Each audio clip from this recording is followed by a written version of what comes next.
शहर के बीचों बीच एक छोटा सा घर। उसी घर में रहती थी अनिका, एक 19 वर्षीय लड़की। एक साधारण परिवार, साधारण सपने, लेकिन उसके दिल में कुछ असाधारण करने की आग।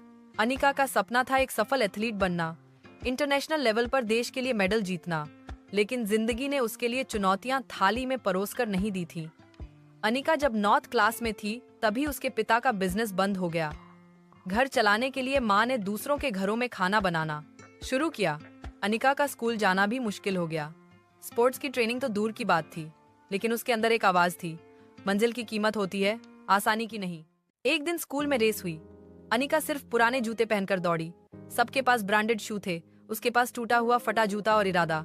रेस शुरू हुई। पहले लैप में अनिका तीसरे नंबर पर थी, दूसरे लैप में दूसरे पर, और अंत में उसने सभी को पीछे छोड़ दिया।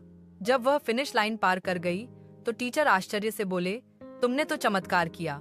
अनिका मुस्कुराई और बोली, चमत्कार नहीं सर, मेहनत है, नया लक्ष्य, राष्ट्रीय स्तर। ट्रेनर ने उसे समझाया कि सही ट्रेनिंग और न्यूट्रिशन के बिना नेशनल लेवल तक पहुंचना मुश्किल है। अनिका जानती थी कि उसके घर में दूध और फल तक नियमित नहीं आते, सप्लीमेंट्स और जिम की फीस की तो बात ही छोड़ो। लेकिन बहाने बनाने की बजाय उसने कहा, बूंद बूंद से सागर बनता है और कोशिश कोशिश से सफलता। उसने खुद के लिए रूटीन तैयार किया। सुबह 4 बजे उठना, 10 किलोमीटर दौड़, घर लौटकर पढ़ाई, स्कूल के बाद 2 घंटे की ट्रेनिंग, शाम को माँ की मदद। थकान होती थी, लेकिन वह खुद से कहती, आज थक गई तो कल पछताओगी। जहाँ सपने बड़े होते हैं वहाँ लोग भी कुछ न कुछ बोलते हैं। कुछ पड़ोसी कहते, लड़की होकर क्या करेगी एथलेटिक्स में, बेटी है, घर के काम सीखो। ये खेल सिर्फ अमीरों के लिए होते हैं। लेकिन अनिका ने सीख लिया था, लोग हमेशा वही बोलते हैं जो तुम नहीं कर सकते। सर्दियों की अत्यधिक सुबह, कोहरा इतना कि हाथ सामने दिख नहीं रहा था। अनिका सड़कों पर दौड़ लगाने निकली। हवा चीरती थी, कंपकंपी से उसके होंठ नीले हो रहे थे। तभी रास्ते में माताजी मिले। उन्होंने कहा, बेटा इतना मत भागो, ठंड लग जाएगी। अनिका ने मुस्कुराकर कहा, माँ, सपनों को ठंड नहीं लगती। माँ की आंखों से आंसू गिर पड़े, लेकिन अनिका नहीं रुकी। शाम को उसने देखा कि उसकी माँ ने अपने लिए नई चप्पल लेने के पैसे अनिका की ट्रेनिंग की फीस में दे दिए। उस रात अनिका ने फैसला किया, अब पीछे मुड़कर नहीं देखूंगी। 1 महीना बचा था नेशनल ट्रायल्स में। अनिका पूरी मेहनत कर रही थी, लेकिन तभी एक हादसा हुआ। दौड़ते हुए उसका पैर मुड़ गया और डॉक्टर ने कहा, कम से कम 3-4 हफ्ते आराम करो। ट्रायल्स में सिर्फ 30 दिन बचे थे। ये सुन अनिका टूट गई।